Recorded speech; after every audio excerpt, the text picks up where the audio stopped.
Welcome to the first video of the series on being in acceptance. Now in today's video we're going to discuss how your perception creates your reality and how it can also create the illusions that we see as fact. Albert Einstein said, "There is one important question to answer. Is the universe kind?"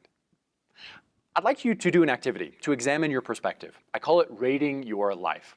On a scale of 1 to 10, first your relationships. Think of someone close to you in your life. Rate yourself on a scale of 1 to 10, 1 being poor or not that great, 10 being perfect or excellent. How good of a partner, friend, lover, spouse you might be. Next, family. Let's take your family relationships and rate yourself on how good of a father or mother, son or daughter you might be. Next, career. Rate yourself on how successful you are. If you're a CEO of the family or a CEO of a company, either way, rate yourself on the same scale, 1 to 10. And finally, physically. Rate yourself physically.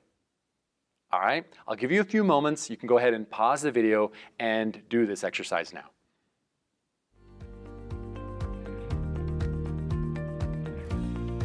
Okay, now that you've finished, let's take a look at your numbers. For most of us, these numbers are pretty different. Even they could fluctuate over time.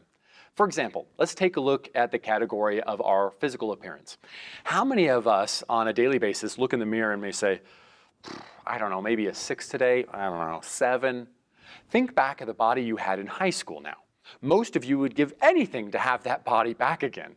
And yet, what did we think then in high school? Today, I don't know, maybe a 6, maybe a 7, I don't know. It's funny, our perspective may not have changed all that much. Many of these look at these numbers as fact, evidence to justify their position anything less than perfect. But the thing is nothing happens imperfectly in paradise. And there's no other place than right here, right now. I'll say it again, nothing happens imperfectly in paradise. And there's no other place than right here, right now. Moving from resistance to inacceptance gives us the power and the freedom to later change it. So if you say that you're anything less than 10 in any of these areas, what are you saying about yourself? If you say that you're anything less than 10, what are you saying about God, your creator, the divine, the universe, whatever you believe in? What are you saying about your own power? See the perfection in you and around you. After all, you created it. Author of the book Loving What Is, Byron Katie, realized that after years of suffering, waking up on the floor of a halfway house where she felt so unworthy of life that she wouldn't even sleep on the bed provided for her, that it wasn't that the world she lived in was so terrible and unbearable to endure, but it was her thoughts on the world that were so terrible and unbearable. Nothing is more terrible than our thoughts on life. So how often do we confuse these so-called facts with the illusions that we create in our own minds? Here's an example. Let me ask, what color is the ocean? Blue, green, brown? Well, the color of the ocean appears commonly blue because the ocean reflects the color from the daytime sky.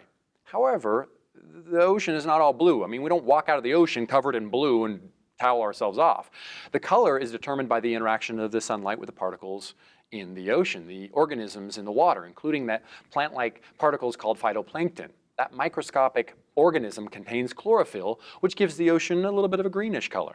Or maybe even the view from above can, depending on the depth of the ocean, make the ocean look or appear brown.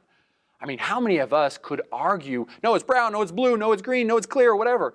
Many of us take these items and this information, and it causes us a lot of stress because we argue on which perspective is right. Now, until we do the research, or I mean, even then, when we do the research, we're just seeing the perspective through someone else's eyes or our own.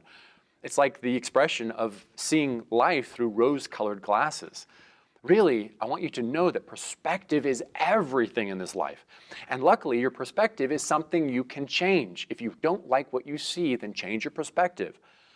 In conclusion, honor yourself by considering the perspective that who you are already, right now, is perfect.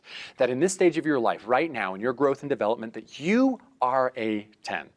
And this is my action item for you. Pick one area of your life and for one day, live with the perspective that you are a perfect 10 in that area. Congratulate yourself, check yourself out. Incorporate your new perspective in your language and how you observe, how you feel, in your actions, as seeing yourself as a 10 in that area. And in the next video, we're going to discuss how your perspective really does create your reality. I'm excited to share with you this information. We'll see you there.